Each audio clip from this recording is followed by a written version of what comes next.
कर रहे हैं। हाँ, तो 1 मिनट ये पर्ची निकाल लेते हैं, ठीक है ना। हाँ, अब हमारे पास अभी, हाँ, अब आप देखिए पहले से अंदर कोई वोट नहीं है। कोई नहीं। 1 मिनट में इसको भी शो रिजल्ट को 0 कर दूं। अभी एप्पल को वोट दिया था एक हमने, तो टोटल वोट 1 हो गया। अब वापस, हाँ, इसको मैं वापस 0 कर देता हूँ। स्टार्ट डेमो, हाँ, शुरुआत करते हैं और मैं अब वोट करता हूँ। हाँ, बनाना या वाटरमेलन किसी को भी। 3 विकल्प है हमारे पास। हाँ, अब मैं इसमें, नहीं, अगर आप एप्पल को वोट देंगे, एप्पल का वोट तो ये चोरी करने ही नहीं वाला है। ओके, हमें दूसरों को देना। हाँ, आपको चोरी देखनी है तो आपको बनाना को वोट करिए या फिर वाटरमेलन को करिए। मैं बनाना को वोट करता हूँ। ठीक है, तो आप देखिए आप क्या पर्ची देख रहे हैं। हाँ, बनाना आ गई। बनाना आ गई। तो आप वोटर ने बनाना की पर्ची देखी जी, वोटर यहां से चला गया। हाँ, अब अगला वोटर आया, आप हैं दूसरे वोटर। मान लीजिए मैं फिर बनाना को करता हूं। ठीक, मैंने बनाना को वोट किया। हाँ। अब देखिए मैंने क्या देखा, बनाना, दिख रहा है। तो मैं भी खुश हो गया। खुश हो गया मतलब सेटिस्फाई हो गया। जी, जी। मैं चला गया। अब मान लीजिए आप आए, आप फिर से बनाना को वोट करिए, मान लीजिए। मैं फिर से बनाना को वोट कर देता अब देखिए आप क्या देख रहे हैं यहाँ पे, हूँ। बनाना देख पा रहा हूँ। बनाना देख रहे जी। हैं, तो आप सेटिस्फाई हो गए। हाँ। आप भी चले गए। तो हमने 3 वोट कर दिए। 3 वोट कर दिए। ये बनाना बनाना बनाना, 1 वोट और कर लेते हैं। ठीक। ये मान लीजिए मैं अब वापस बनाना को वोट कर रहा हूं। ठीक है, तो ये मैंने बनाना को वोट किया, फिर मैंने देखा सिंबल बनाना। हाँ। ठीक है, 4 वोट किए। 4 वोट किए हैं, चारों बनाना को। चारों बनाना को। तो अंदर से एप्पल का, अब पहले इलेक्ट्रॉनिक वोट देखते हैं। देखिए आइए, तो ये शो रिजल्ट कर रहा हूं अब मैं जी। ये शो रिजल्ट। तो टोटल वोट कितना हुआ है? 4 वोट हुए हमारे। अब एप्पल को कितना मिला? 3 मिला हुआ है। कौन जीता यहाँ?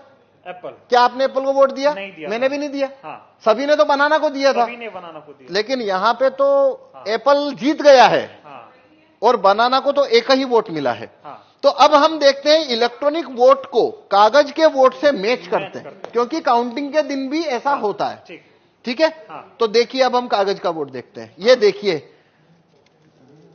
ये कागज का वोट, कितना कागज का वोट है? 4 है। Total vote 4। अब देखिए यहाँ पे टोटल वोट कितना है? 3 है। नहीं, टोटल वोट कितना है? और यहाँ टोटल वोट कितना है कागज का? 4। एप्पल का कितना वोट है? 3। यहाँ एप्पल का कितना है? 3। और यहाँ बनाना का कितना है? ये बनाना का 1। जबकि तो आप ने बनाना को दिया। तो आप 100% वीवीपैट की पर्चियों की काउंटिंग करिए। ये लो काउंटिंग कितने की करनी है, कर लो काउंटिंग। क्या आपकी चोरी पकड़ में आई? नहीं है अभी, लेकिन मांग ये हो रही है, जो विपक्ष के, जो इंडिया गठबंधन के तमाम नेता हैं, वो ये कह रहे हैं कि वीवीपैट की पर्चियों की 100% मिलान होनी चाहिए। तो मशीन की गिनती आप बताइए होनी चाहिए क्या?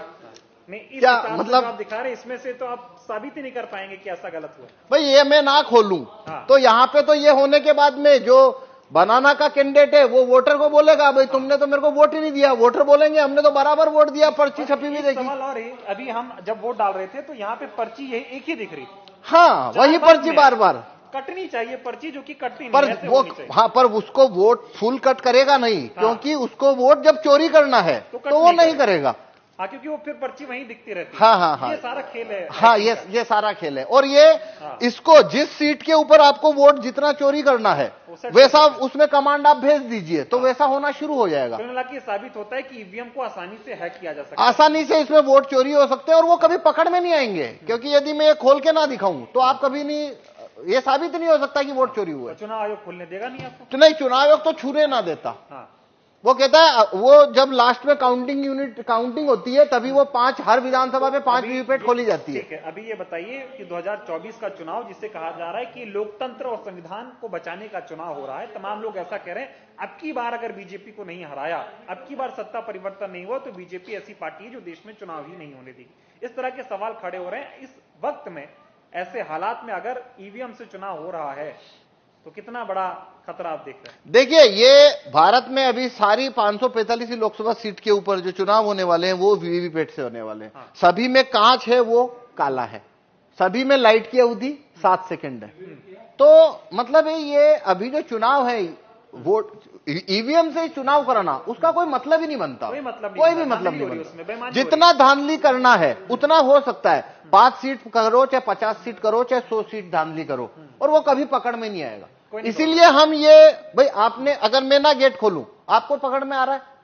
नहीं आ रहा, किसी को आ नहीं सकता। मतलब सारा खेल इसी काले शीशे का है, ये जो हाँ, लगा हुआ है। हाँ, तो इसलिए हम कह रहे हैं कि देखिए, भारत के अंदर सिटीजन के पास कोई ज्यादा राइट्स तो है नहीं। वोट वापसी के कानून, राइट टू रिकॉल भारत के लोगों के पास नहीं है। जूरी में आने की पावर नहीं है।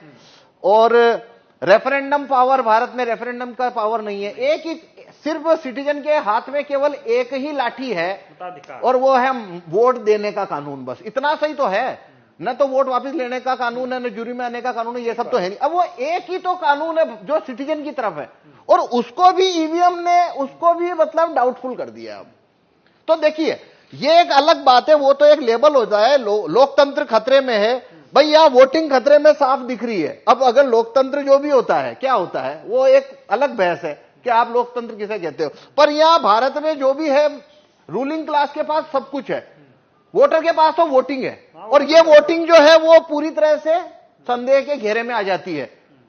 तो पूरा लोकतंत्र ही जैसे आपको वो संदेह के घेरे में आ जाता है। तो मेरे इससे आप पूछो तो 2024 की में जितनी भी पार्टियां, रिकॉग्नाइज पार्टियां जो कि चुनाव लड़ रही है, या वो उन्होंने ये मुद्दा ही गलत उठाया कि भाई 2024 के बाद में यहां पे चुनाव ही नहीं होंगे। भाई अभी कहां हो रहे हैं?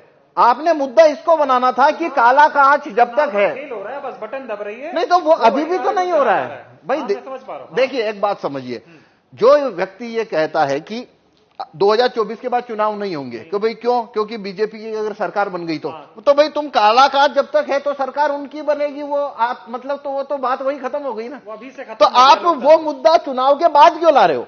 आप चुनाव में ये मुद्दा रखो ना पहले कि भाई जब तक ये कांच काला है हमको आप बैलेट पेपर रखवाइए, और रिकॉग्नाइज पार्टी अगर इस मामले को उठाए तो अभी भी इतना वक्त है कि ये